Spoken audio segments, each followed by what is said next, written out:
네, 자, 오늘부터 이제 제 69회 이론부터 이제 같이 한번 공부해 보겠습니다. 2016년 12월 4일 날 시행됐고요. 합격률이 22.14%좀 암울하죠. 그리고 엊그저께 보니까 떴던데 70회 합격률은 48.25% 나왔습니다. 여러분들 지금 한숨 쉬는 사람들 좀 있을 거예요. 우리 시험 볼 때나 이렇게 좀 나오지. 어제나 22.14%면 가장 물론 나빴던 건 65회 때 14%가 있었지만 대체적으로 보면 굉장히 낮은 수치입니다. 아마 좀 까다로운 문제들도 좀 있는 것 같고요. 자, 70일내에는 어떻게 나올지는 모르겠지만 일단 뭐 열심히 하면 다 되겠죠. 뭐. 자, 1번부터 한번 볼게요. 다음은 매출채권에 대한 설명이다. 틀린 것. 자, 매출채권이라고 하는 거는 뭐예요? 상품 또는 제품 팔아서 뭐예요? 외상 매출금 또는 받을 의미 발생했을 때. 자, 매출 할인은 제품이 총 매출에 차감한다. 우리 순매출액 공식 구할 때 매출 할인, 매출 애누리, 매출 환입 차감하는 거 맞죠? 매출 채권이란 주된 영업 활동이 상품이나 제품 판매 혹은 서비스를 제공하고 아직 돈을 못 받은 경우 그 금액을 말한다. 맞습니다. 매출 채권에서 발생한 대손상각비는 영업의 비용으로 처리한다. 들렸죠, 이거? 뭐예요? 판매비와 관리비로 처리합니다. 영업의 비용으로 처리할 수 있는 것은 기타의 대손상각비. 그러니까 매출 채권이 아닌 기타 채권, 미수금이라든가 이런 거, 그런 거에 대해서 처리하는 거고요. 그 다음에 대손충당금은 매출 채권이 평가성 항목으로서 매출 채권에서 차감하는 형식을 표시한다. 외상 매출금 밑에 외상 매출금, 대손충당금에서 얘 빼고 진짜 외상 매출금 잔액을 평가하죠. 자, 4번도 맞는 거고, 그래서 정답은 3번이 되겠습니다. 자, 이번 문제 볼까요? 다음 중 재고 자산이 시가가 취득 원가보다 하락한 경우에는 저가법을 사용하여 재고 자산이 장부 금액을 결정할 수 있는 사유로 볼 수 없는 것. 이게 무슨 소리냐면요. 원래 취득 원가가 100원이었어요. 재고 자산이. 지금 현재 있는 재고 자산이. 근데 어떤 특정한 사유로 인해서 시가가 오히려 시가보다도 자, 재고자산 시가가 취득 원가보다 하락한 경우에는 자, 저가법을 사용한다 그랬는데 시가가 110원이다. 아, 이게 반대죠. 아, 나왜 이래? 80원. 우리가 살 때는 100원이었는데 떨어졌어요. 대표적인 게 요즘 최근에 보니까 저기 뭐야, 달걀. AI 파문 때문에 달걀값이 엄청 올랐죠. 근데 이게 사놓고 보니까 가격이 이제 또 갑자기 요즘 또 하락했네요. 그런 상황이 벌어졌을 때. 자, 하락한 경우에는 저가법을 사용하여 재고자산 장부금액 결정할 수 있는 사유로 볼 수 없는 것. 자, 요러면요, 국세청에서 싫어합니다. 아, 우리 살 때 100원인데 요즘 시가가 80원이에요. 그래서 우리 80원으로 장부를 수정을 할게요. 국세청에서 왜 싫어할까요? 자산이 줄어들면 당기순이익은 줄어들죠. 당기순이익이 줄어든 만큼 세금을 또 덜 내요. 그러니까 이런 장난을 못 치게 너네 이런 경우에 저가법을 쓸 수 있는 항목을 딱 규정해 놨습니다. 이것만 쓸 수 있어 해놓은 게 있습니다.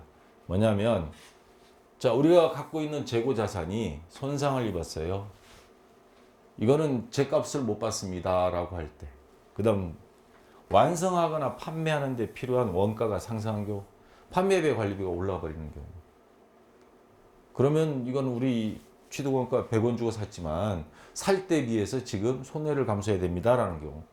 그 다음에 진부화하여 낡아버린 걸 말하는 겁니다. 낡아버려서 정상적인 판매 시장이 사라지거나 유행이 지났거나 낡았거나 그 판매 시장이 사라졌어요. 판매와 유통에 어려움이 있고 기술 및 시장 여건 등이 변화에 의해서 판매 가치가 하락한 경우 제값 못 받는다. 이 세 개의 공통점은 어쨌거나 제값 못 받는 정상적인 상황이 벌어졌을 때 그 근거 서류는 제출해야 되겠죠. 자, 근데 1번인 경우에 보고 기간 말로부터 2년 또는 정상 영업 주기 내에 판매되지 않았거나 생산에 투입할 수 없어 장기체화된 경우. 지금 글자 하나 살짝 바꿔서 함정 파놨습니다. 보통 재고자산 하면 유동자산에 들어가죠. 기준이 몇 년이에요? 1년. 그러니까 결산일로부터 1년인데 2년으로 바꿔놨습니다. 자, 1년 내도 안 팔려도 그거는 좀 뭐 되는데 이거는 2년이라고 해놨어요. 그래서 이게 틀린 게 되는 겁니다. 사유로 볼 수 없습니다. 이런 사유 가지고는 자, 요거는 아니고요. 이런 정상적인 사유인 경우에는 2, 3, 4번은 해당이 됩니다. 자, 여기 제가 설명을 별도로 지금 해놨는데 자, 여기 재고자산 중에 이런 통들이 보이죠. 제가 독일 가서 보니까 지하창고에 이거 굉장히 많더라고요. 와인. 자, 이렇게 해서 이게 정상적으로 잘 숙성이 되면 적합하고 팔겠는데 적합법 적용 발생 사유 다음과 같은 사유가 발생하면 재고자산 시가가 원가 이하로 하락할 수 있다. 일반 기준 이렇게 일반 기업회 기준 나와 있는데 손상 입은 경우 보고기간 말부터 1년 또는 정상 영업 주기 내에 판매되지 않았거나 생산에 투입할 수 없어 장기 체화한 경우 1년 동안도 안 팔리면서도 앞으로 뚜렷이 팔릴 전망이 없는 경우 진부하여 정상적인 판매 시장이 사라지거나 기술 및 시장 여건 등의 변화에 의해서 판매 가치가 하락한 경우 완성하거나 판매하는 데 필요한 원가가 상승하는 경우 이런 경우는 저가법을 적용해도 된다라고 기업회 기준에서 정하고 있습니다. 그래서 이 출제하는 사람이 요 기업회 기준에서 요거를 살짝 장난쳐서 아까 몇 년? 2년으로 해놨죠. 자, 요게 틀린 겁니다. 자, 3번 문제. 다음 무형자산이 상각과 관련한 설명 중 옳지 않은 것. 자, 무형자산이 여기 밑에 설명을 먼저 하고 갈게요. 자, 무형자산을 사용하는데 내용연수에 대한 추정이 적절하지 않다는 것이 명백해지는 경우 상각기간이 변경이 필요할 수 있다. 중략해서 이런 지표가 존재한다면 기업이 종전이 추정치를 재검토해야 하며 최근의 기대와 달라진 경우 잔존가치 상각 방법 또는 상각기간을 변경한다. 무형자산은 직접 법으로 처리합니다. 그렇게 기업회 기준에 정해졌어요.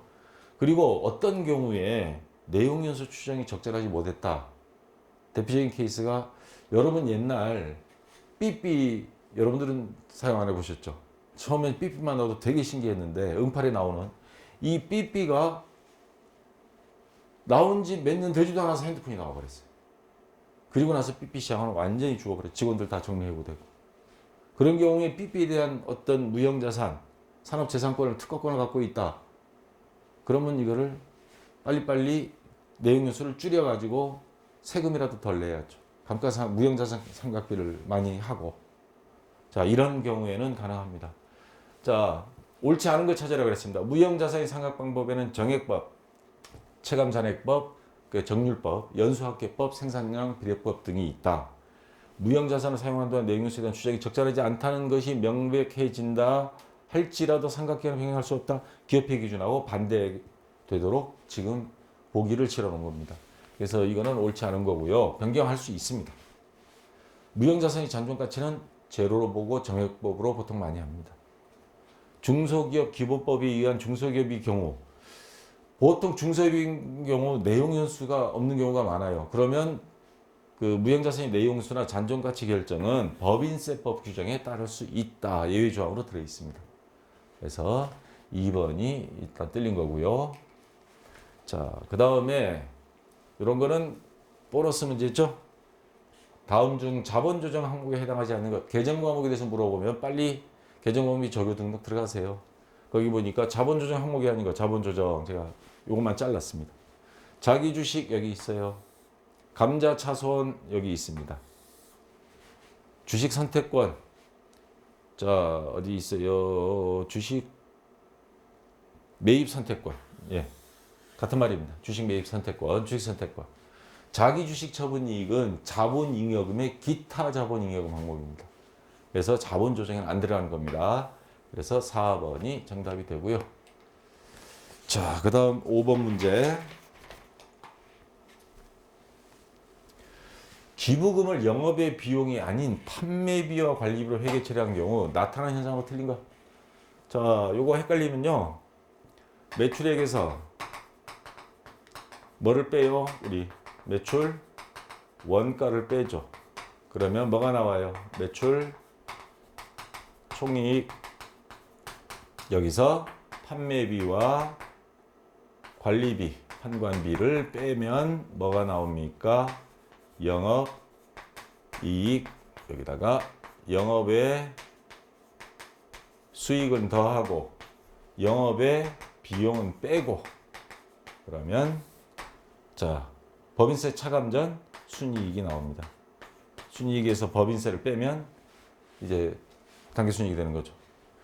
자, 매출 총이익은 지금 문제가 뭐냐면 영업의 비용이 아닌 기부금이 원래 뭐예요?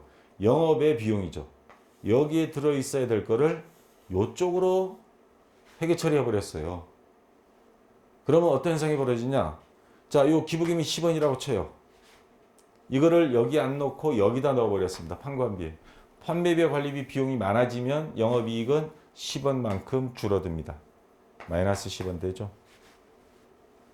그 다음 영업의 수익도 하고 영업의 비용 더하고 순이익에는 변동이 있을까요? 법인세 차감 전 순이익에는 요 10원이 여기 있든 어쨌거나 요 안에서 지네들끼리 치고받는 거라 전체적으로는 법인세 차감 전 순이익은 변동이 없습니다.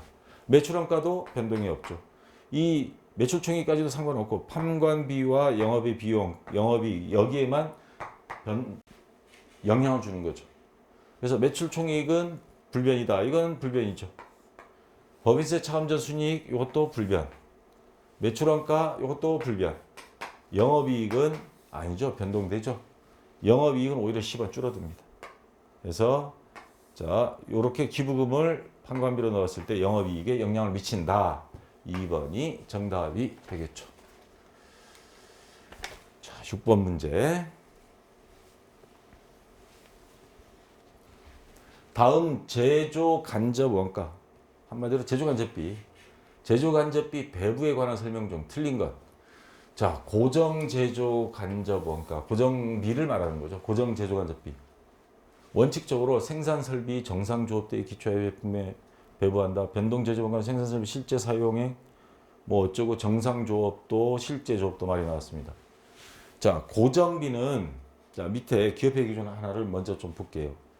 실제 조업도가 정상 조업도보다 높은 경우에, 실제 조업도는 생산량으로 따진다면 정상 조업, 보통 일반적으로 정상 조업도가 한 달에 100개를 만든다 그러는데 얘는 110개를 만들었어요. 실제 생산이 잘 된 거죠. 높은 경우에는 실제 조업도에 기초하여 110개 만든 거에 근거해서 고정 제조 간접비를 원가를 배부함으로써 재고 자산의 실제 원가를 반영하도록 한다. 근데 일반적인 원칙은요. 고정비, 고정 제조 간접비, 제조 간접비와 실제 조업도에 따른 실제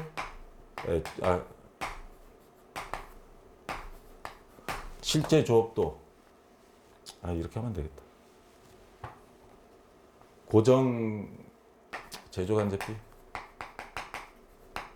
그 다음에 변동 제조 간접비. 자, 고정 제조 간접비는 원칙적으로는 정상 조업도, 일반적으로 정상 조업도라 하는 거는 우리가 몇 년 동안 공장을 운영하다 보면 뭐 정기적으로 수리도 하고 정상적인 고장, 큰 고장 말고 그런 것까지 감안했을 때 한 달 평균 요 정도 작업이면 정상이다 라고 하는 그 수치를 말하는 겁니다. 생산성, 생산량. 변동 제조 간접비는 실제 조업도를 가지고 많이 평가합니다. 변동 제조 간접비라는 게 뭐 전력비라든가 준변동비에 해당되지만 전력비라든가 또 뭐 여러 가지 또 들어가는 수도세 이런 것들이 많이 들어가죠. 그 다음에 고정 제조 간접비는 임차료 이런 것들, 감독관 월급 이런 것들 뭐 들어가지만, 자 1번부터 다시 볼게요. 고정 제조 간접비 요거죠. 고정 제조 간접비는 원칙적으로 생산 설비 정상 조업도에 기초하여 제품에 배부한다. 고정비는 정상 조업도에 맞춰서 하는데, 변동 제조 간접비는 생산 설비 실제 사용에 기초하여 각 생산 라인에 배부한다. 자, 이렇게 합니다. 근데 이제 두 가지 문제가 하나 있을 수 있어요. 정상 조업도와 실제 조업도 비교해 보면 우리 일반적으로 정상적인 형태로 돌아간다 그러면 실제 조업도가 많은 경우는 흔하진 않습니다. 대부분은 실제나 정상이 같거나 또는 실제가 생산 설비가 뭐 노후화되면 실제 조업도가 낮는 게 보통이에요. 근데 이게 반대로 되는 경우가 있어요. 웬일로 고장도 한 번 안 나고 그냥 생산량이 팍팍 나갔어요. 이거는 예외 사항입니다. 대부분은 실제 조업도가 낮는데, 자, 세 번째 봐요. 정상 조업도란 정상적인 유지 및 보수 활동에 따른 조업 중단을 감안한 상황 하에서 평균적으로 달성할 수 있을 것으로 기대되는 생산 수준을 말한다. 아까 정상 조업도에 대한 설명이었죠. 네 번째 봅시다. 실제 조업도가 정상 조업도보다 높은 경우, 실제가 많은 경우는 예외적인 상황이라고 그랬죠. 흔한 경우는 아니에요. 높은 경우에는 정상 조업도에 기초하여 고정 제조 간접비를 배부한다. 자, 정상 조업도에 기초하여 고정 제조 간접 원가를 한다. 이 예외적인 상황에서는요, 보통은 고정 제조 간접비는 정상 조업도에 맞춰서 하는 게 정상입니다. 원칙입니다. 그러면 1번, 4번 이거는 정상적인 거고 이거는 좀 예외 상황이에요. 실제 조업도가 높다라고 하는 거. 그럼 예외 상인 경우에는 뭐를 적용한다? 변동 제조 간접비. 고정 제조 간접 원가를 하는 게 아니고 변동 제조 간접비를 기준으로 할 수도 있습니다. 조금 치사하게 예외상을 갖다가 찾도록 이렇게 문제를 만들어 놨습니다. 그래서 6번에 4번이 변동이란다. 실제. 어디 갔어요? 요게 아니고요. 변동 제조 간접비가 아니고 정상 조업도가 아닌 실제 조업도. 실제 조업도에 기초하여 고정 제조 간접 원가를 배부한다. 이겁니다. 지금 이거하고가 지금 서로가 상충이 되는 상황이잖아. 요건 예외사. 요거는 원칙적인 상황. 그러면 정상 조업도로 고정 제조 간접비를 하는데 실제 조업도가 정상 조업보다 높은 예외적인 상황일 때는 고정 제조 간접 원가는 정상 조업도가 아닌 실제 조업도. 요거하고 배치되는 상황 이론입니다. 그래서 4번이 틀린 게 되겠습니다. 좀 어렵죠. 아마 이런 문제 한두 문제가 들어와도 합격률이 팍 떨어지는 것 같아요. 어쩌다가 정답 없으면 하면 합격률 한 10% 쑥 올라가고. 자, 이거는 난이도가 좀 쉬운 문제입니다. 제조원가 중 원가 형태가 다음과 같이 나타나는 경우로 보기 어려운 것. 조업도가 100시간, 500시간, 1000시간 막 올라가고 있는데 이거 잘 봐야 돼요. 단위 원가가 아니고 총 원가입니다. 원가가 만원, 만원, 만원 불변이에요. 항상. 뭐예요 이거? 고정비를 말하는 거죠. 고정 제조 간접비. 보기 어려운 것 했으니까. 공장 재산세, 물건 많이 만든다고 작업시간 많다고 재산세 많이 내는 거 아니죠? 그 다음에 요거 보겠습니다. 정액법에 의한 감가상각비. 감가상각비 일정하게 나옵니다. 임차료, 집세 더 내라고는 안 하죠. 원래 집주인들 장사 잘 되면 올려버리더라고는. 전기요금, 이건 준변동비입니다. 준변동비. 기본요금 얼마까지 이렇게 나오다가 그 다음 어느 정도 지나면 또 쫙 오르고 그 다음 또 어느 정도 지나면 이게 몇 단계, 요즘 전기세 말썽나는 게 바로 이런 거죠. 누진제? 그래서 단계별로 쫙쫙 올라가는 준변동비에 해당이 됩니다. 자, 그래서 정답은 2번이 되겠습니다. 변동비 해당되니까. 자, 됐고요. 8번 문제.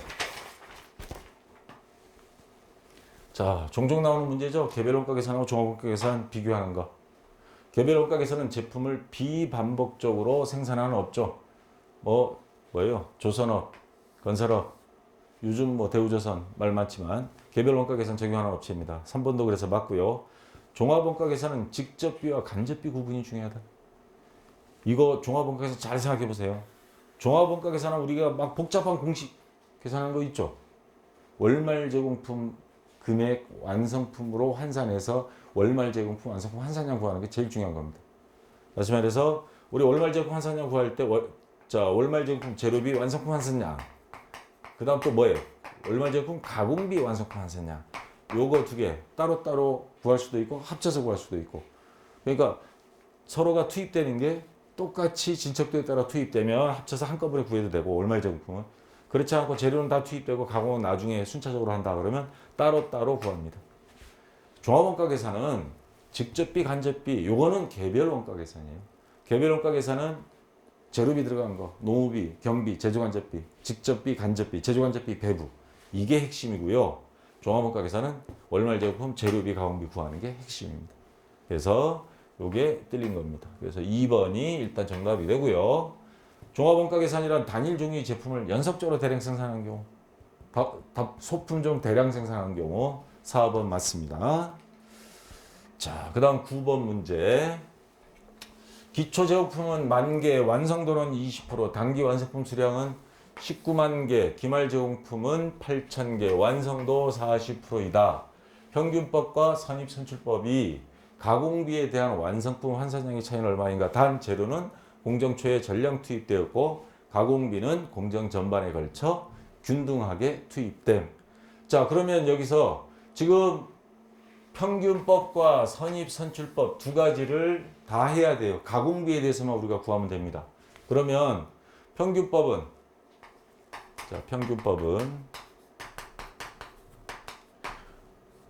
월초 제공품을 생각하지 않고 기초 제공품을 생각하지 않고 구하는 방식이죠. 그러니까 단기 완성품 수량 19만 개. 그 다음에 기말 제공품을 여기다가 자 대입하면 되죠. 그러면 여기서 기말 제공품 완성품 환산량을 해야 되는데 기말 제공품은 8,000개인데 완성도가 40%예요. 그러면 더하기 8,000개 곱하기 0 곱하기 0.4 그러면 3,200 200개 그러면 더하면 19만 3,200개입니다. 자, 그 다음 선입선출법입니다. 선입선출법은 먼저 들어온 거 먼저 나갔다고 전제하는 거니까 월초 제공품, 기초 제공품에 대한 거를 빼는 겁니다. 그러면 완성품 수량 19만 개에서 기초 제공품을 뺍니다. 여기서 마이너스 기초 제공품 환산량이 10,000개의 20%예요. 그럼 몇 개예요? 그냥 곱하기 하면 2,000개. 요거 빼고 아까처럼 월말 제공품 요거 3,200개 여기다가 더해주면 됩니다. 그러면 얼마가 나와요? 19만 1,200개. 자, 그러면 19만 3,200개와 19만 1,200개. 지금 여기서 문제에서 요구하는 건 뭐예요? 평균법과 선입선출법이 가공비에 대한 완성품 환산량의 차이는 얼마인가? 그러면 요거 빼면 얼마예요? 2,000개. 2,000개가 나오죠. 계산이. 자, 정답은 1번이 정답이 되겠습니다. 자, 됐고요. 10번 문제.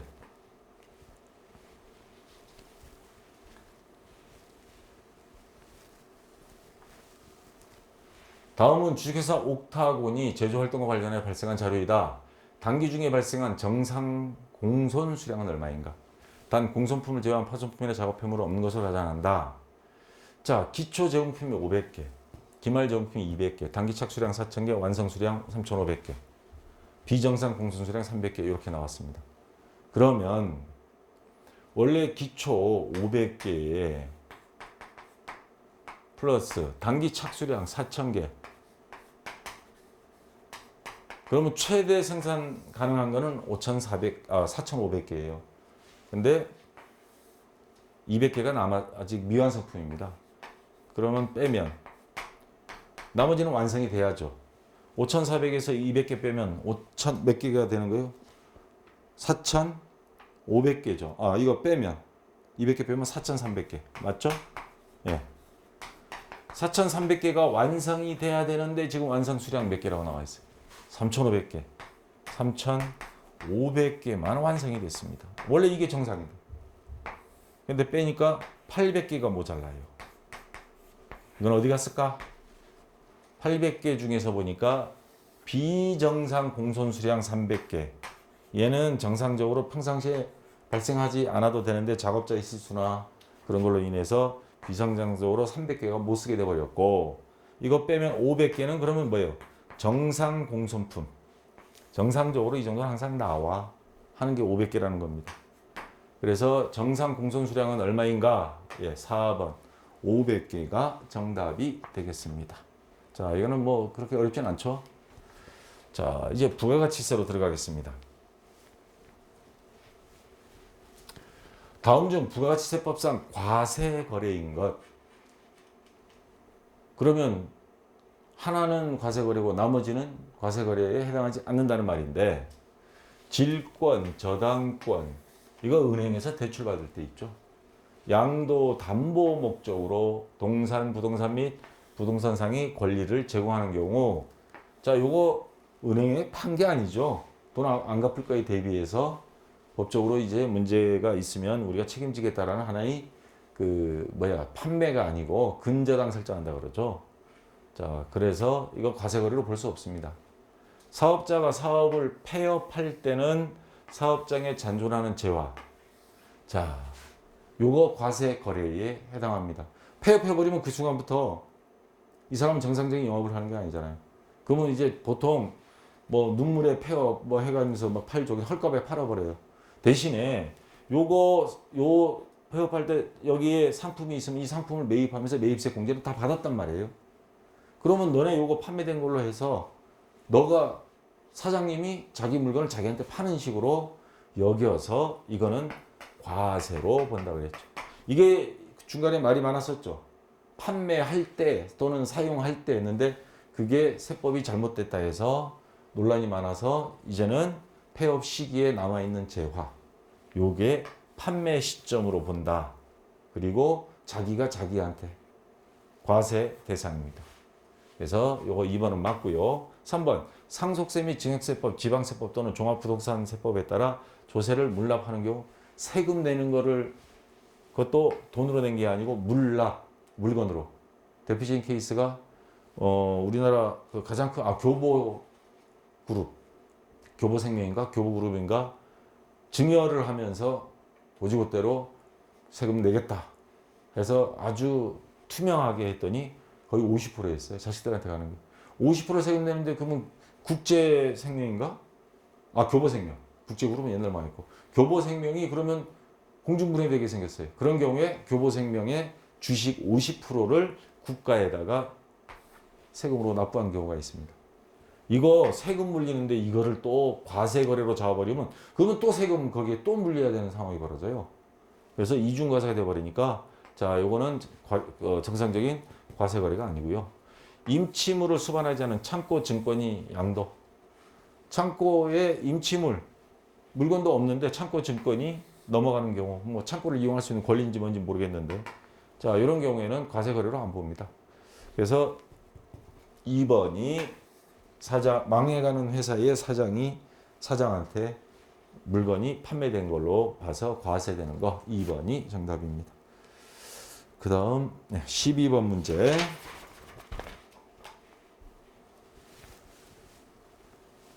요거 앞에 밑에 설명이 있었나요? 여기 나왔네.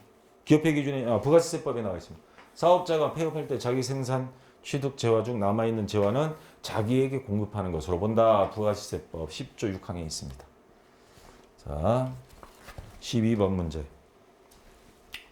다음 중 부가가치세 매입세 공제가 가능한 거. 이런 경우는 생계선서 받은 거 공제해줄게 또는 환급시켜줄게 하는 겁니다. 토지 취득에 관련된 매입세건 이거 불공이죠. 그러니까 지금 매입세 공제 가능한 게 하나의 불공이 세 개가 있다는 소리입니다. 이거 불공입니다. 가능 안 합니다. 관광사업자에서 비영업용 소형 수용차 5인승 2000cc 취득에 따른 이거 불공이죠. 비영업용. 자, 음식업자가 계산서를 받고 계산서를 받았습니다. 면세로 구입한 축산물. 이게 의제 매입세 공제 가능하죠. 이거는 정상적으로 매입세 공제가 가능합니다. 음식업자인 경우. 자, 만약 이거 안 받으면 근데 안 돼요. 소매업자가 사업 관련한 받은 영수증에 의한 매입. 영수증은 증빙서류일 뿐이지 세금이 주고받은 게 없기 때문에 이거는 안 됩니다. 그래서 자, 3번이 정답이 되고요. 음식업자가 계산서를 받고 면세로 구입한 축산물이 의제 매입세액은 매입가액이 108분의 8 개인 또는 법인 식당들도 있잖아요. 그런 데는 106분의 6 공제한다. 유흥주점은 104분의 4. 자, 부가세법 제42조에 나와 있는 항목입니다. 자, 13번 문제. 다음 중 부가가치세법상 세금계산서 발급 의무 면제. 우리는 요런 업종은 발급 안 해도 돼. 해당하지 않는 것. 자, 영세율 적용분 내국 신용장 구매 확인서 이른바 LC 이에 의한 제하위 공급. 이 업체가 국내에 있는 거예요. 수출 대행 업체죠. 그러면 영세율 전자세금 계산서를 주고받아야 됩니다. 그래서 요거는 해당 사항이 없고요. 공급받는 자가 세금계산서 발급을 요구하지 않는 경우에 소매업. 자, 이거는 발급 의무 아까 1번은 해당이 안 되는 거 발급해야 된다는 겁니다. 면제에 해당하지 않는 거 그랬으니까 해당되는 게 3개, 해당 안 되는 거 하나. 그러니까 요거는 너는 발급해야 돼, 이건.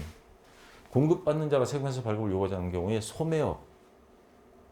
자, 내가 세금계산서 발급해 줄 의도가 있는데 소매업자가 와가지고 우리 계산서 필요 없어요. 그냥 세금 다 포함되고 그냥 들고 왔어요. 개인이 와서 그냥 사간다. 세금계산서 안 받아간다고 막 붙잡아 놨다고 뺨 맞게요. 이거 발급 안 해도 됩니다. 뭐 발급을 원하지 않는 경우는 뭐 지가 손해인데. 폐 없이 잔존재화. 폐 없이 잔존재화는 세금계산서 그 망한 사장님이 자기 물건을 사는 식이 돼서 거래로는 보는데 과세 거래로는 보는데 세금계산서는 발급 안 해도 됩니다. 자기가 자기한테 파는데 무슨 세금계산서.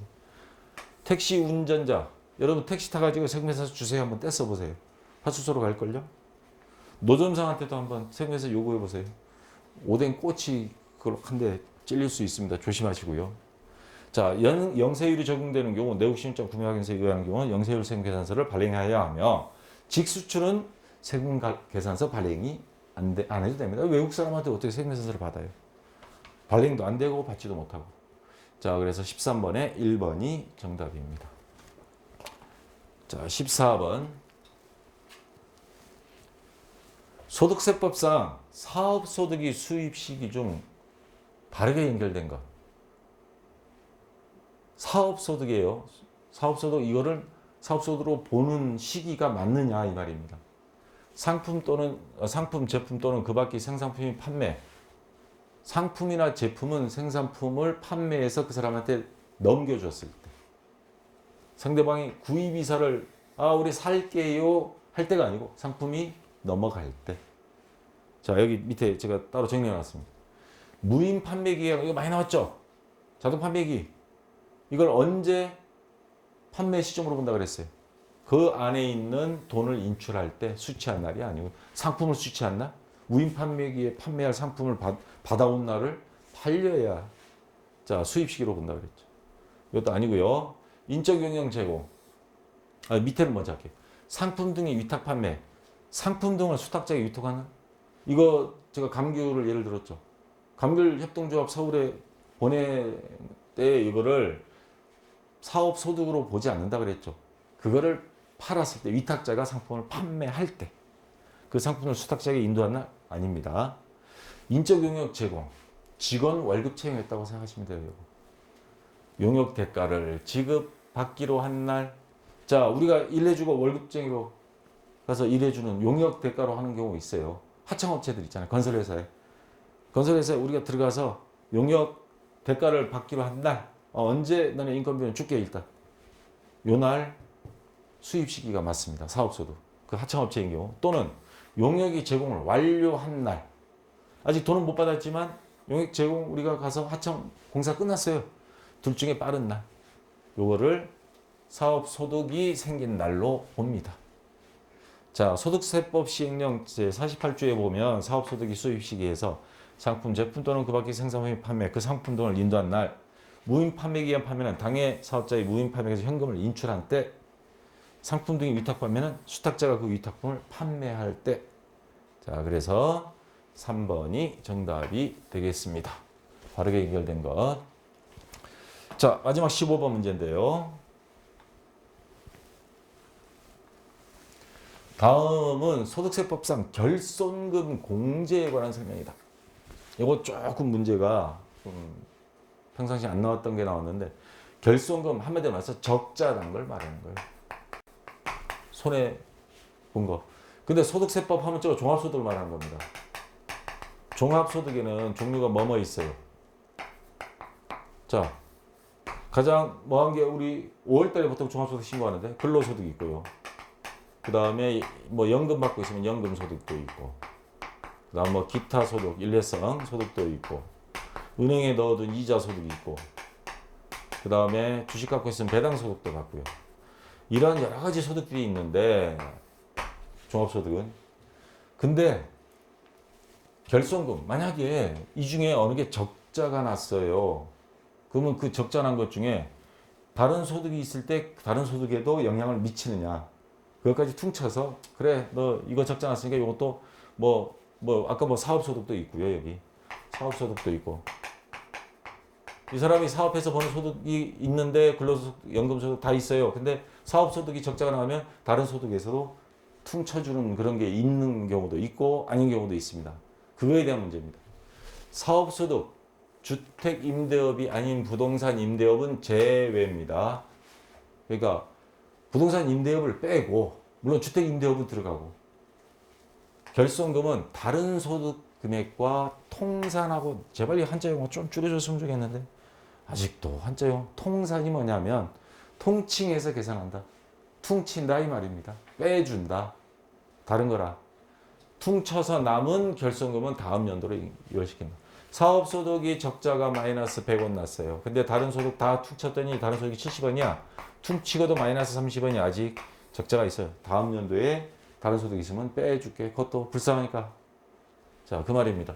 자, 이거 맞는 말이고요. 주택임대업이 아닌 부동산 임대업에서 발생한 결손금, 다른 소득금액과 통산하지 않고 다음 연도로 이월시킨다. 아까는 퉁쳤어요. 이거는 부동산 임대업 제외라고 돼 있죠. 이거 잘 보면 이게 맞으면 이것도 맞는 거예요. 부동산 임대업은 퉁치지 못해요. 너네는 다음 연도로 이월시켜서 부동산 임대업에서 또 적자가 나면 계속 이월되는데 적자가 안 나고 수익이 발생했다. 그러면 지난번에 적자 난 거 퉁쳐. 부동산 임대업끼리만 가능합니다. 자, 그래서 2번도 이제 맞는 말이고요. 자, 3번. 2009년 1월 1일 이후 발생한 2월 결손금. 2009년 1월 1일 이후에 적자가 났어요.